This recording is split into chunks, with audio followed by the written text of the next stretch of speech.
maagang blessing na naman ito. Ano yan? Diba? Meron naman tayo ditong mushroom.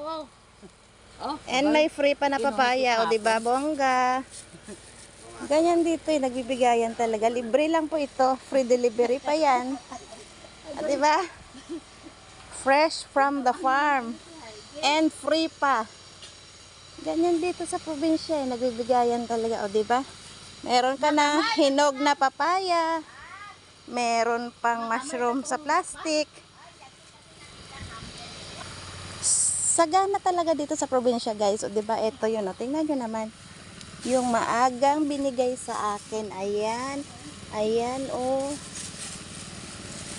Bagong kuha lang ito siya. Mushroom na naman ulit. Meron na naman tayong pang-ulam. Ayan, ang dami sa loob ng plastic na yan. O, diba? Bongga. And thank you so much sa aking auntie na palagi akong binibigyan ng mga ganitong klaseng gulay. Thank you so much for today's blessing and thank you so much for watching. And have a nice day to all of you. God bless everyone.